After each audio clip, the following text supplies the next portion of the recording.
दुनिया की तरक्की का राज किस चीज में पोशीदा है? वो कौन सा एक ऐसा जौहर है जो इंसान को हर मैदान में कामयाब करता है? नाकाम जिंदगी गुजारने वाले कौन लोग हैं? कामयाबी का तस्वर निज़ाम मईशत से वाबस्ता नहीं तो फिर किस चीज में वगैरह। ये सब कुछ इस वीडियो में मुलाहिज़ा फरमाएं।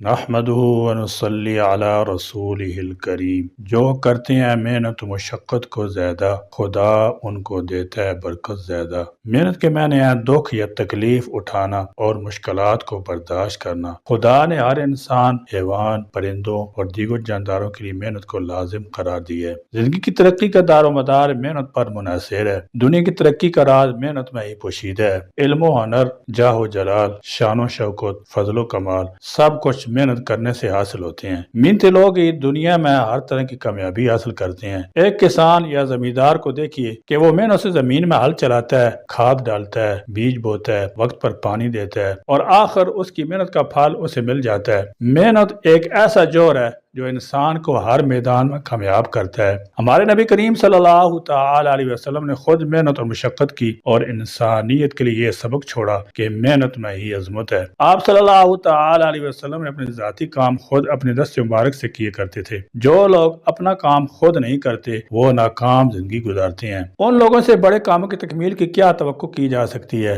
इस किस्म के लोग छोटे काम करना बेइज्जती समझते हैं और बड़े काम करने के लिए मेहनत नहीं कर सकते। चुनांचे नाकामी उनका मुकद्दर बन जाती है। इंसान को अल्लाह तबारक व तआला ने हाथ, पाँव, आंखें और दिमाग जैसी नेमतें सिर्फ इसलिए अता की हैं कि वो अपने हाथों से काम ले, पाँव से काम काज की खातिर चले, आंखों से देखे और दिमाग से बेहतर सोचे। अगर कोई शख्स अपने हाथों से काम करने को आर समझता है तो वो सुस्त हो जाएगा। इसका नतीजा ये निकलेगा कि वो दूसरों का दस्त निगर होगा। लोग इससे बोझ समझेंगे। आस्ता आस्ता वो पूरे मुआशरे के लिए बोझ हो जाएगा। मेहनत में आजमत और मेहनत का फल मीठा, इस जैसे मुहावरे हम सब बचपन से सुनते चले आ रहे हैं, लेकिन हमने जिंदगी में इन मुहावरों को हकीकत बनते भी देखा है। आइए उसकी चंद मिसालें मुलाहिज़ा करते हैं। वो शख्स इंतहाई गरीब था, उसने जिंदगी की सख्तियां झेली। खानदान में बड़ा होने की वजह से गम और मसाइब के पहाड़ टूट पड़े। बाद औकात हालात इतने खराब हो जाते थे कि उस कमजोर जान के हिसाब पे भारी पड़ जाते। आंखें आंसू से भर जाती, लोग पहचान जाते, लेकिन ये उन्हें पी जाता और आंखों के कटोरों से बाहर न आने देता।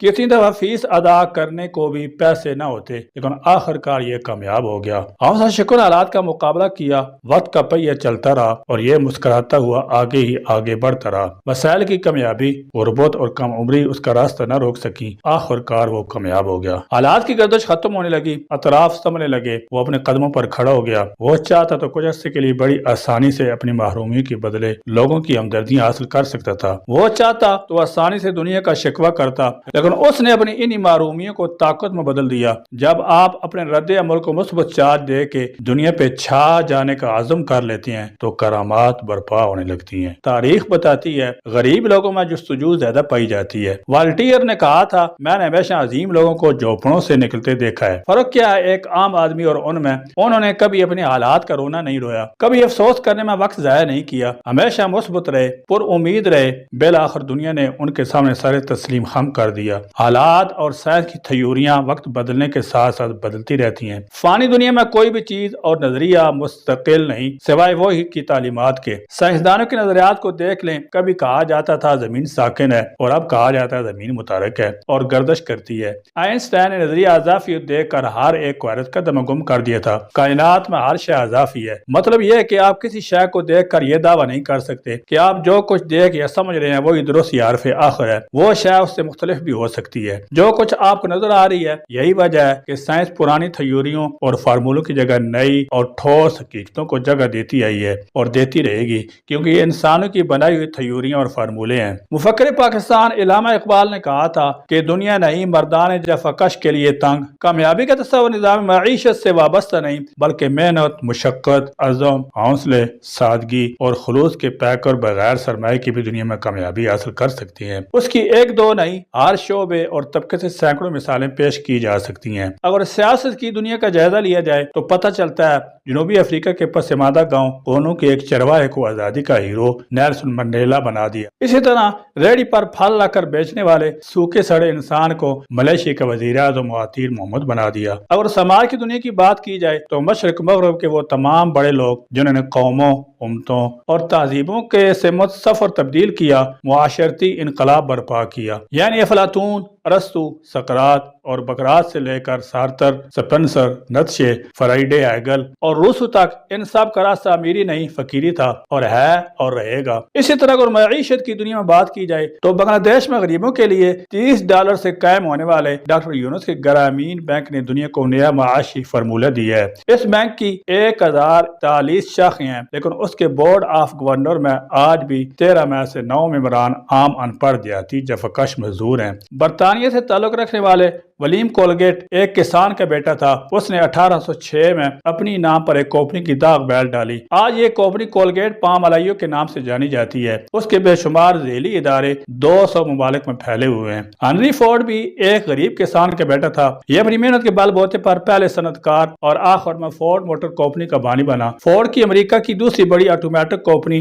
اور دنیا کی 5ویں بڑی کمپنی ہے۔ امریکہ کی 500 بڑی کمپنی میں سے 8ویں نمبر پر ہے۔ 2009 میں اس کی آمدنی $3.118 بلین تھی۔ 2008 میں اس نے $532.5 ملین موبائل بنائی۔ اس کمپنی کے ملازمین کی تعداد 2,13,000 ہے جو دنیا میں پھیلے ہوئے ہیں۔ جاپان سے تعلق رکھنے والا سوئچیرو ہونڈا ایک غریب لوہار کا بیٹا تھا۔ انتھک محنت کر کے انجینئر اور صنعت کار بنا۔ اس نے 1948 میں اپنے خاندان کے نام ہونڈا کمپنی کی بنیاد رکھی۔ یہ ایک لکڑی کی مینوفیکچر بائیسیکل موٹر سے بڑھتی پھلتی پھولتی ایک کثیر القومی multinational company automobile اور موٹر سائیکل مینوفیکچر بن گئی۔ تاریخ کا مطالعہ بتاتا ہے کہ حکیم لقمان بچپن میں موم بتیاں بناتے تھے۔ ناصر الدین بادشاہ بچپن میں ٹوپیاں بیچا کرتے تھے۔ نادر شاہ ابتدا میں ایک گڈریا تھا۔ مسلمان بادشاہ قطب الدین ایبک شروع میں ایک غلام تھے۔ روس کی مشہور ملکہ کیتھرین فوج میں ایک معمولی خادمہ تھی۔ سقراط بچپن میں ایک پتھر تراش تھے۔ آپ کہیں گے یہ تو قدیم مثالیں ہیں۔ اس طرح آپ یہ بھی کہہ سکتے ہیں کہ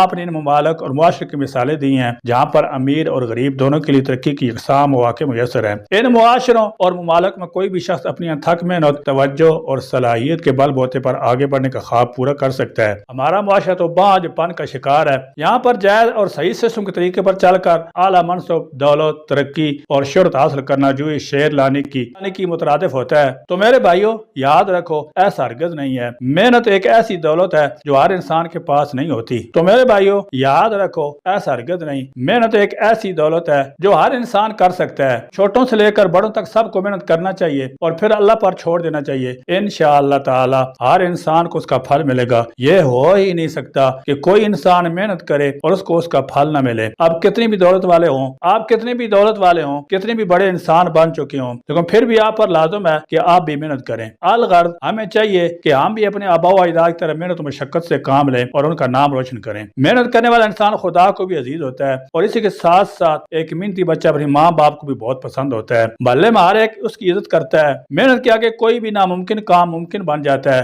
اگر ہم دل لگا کر اور محنت کے ساتھ اپنی پڑھائی کریں تو خدا کی قسم وہ دن دور نہیں جب ہم دنیا میں اول درجہ پر آ جائیں گے۔ اس لیے ہمیں چاہیے کہ محنت کر کے ہم اپنا اور اپنے والدین کا نام روشن کریں اور اپنے مستقبل کو سنواریں۔ مختصر یہ کہ انسان کی عظمت محنت میں ہے۔ اللہ تعالی ہمیں محنت کرنے والا بنا دے۔ آمین یا رب العالمین۔ وآخر دعوانا الحمدللہ رب العالمین۔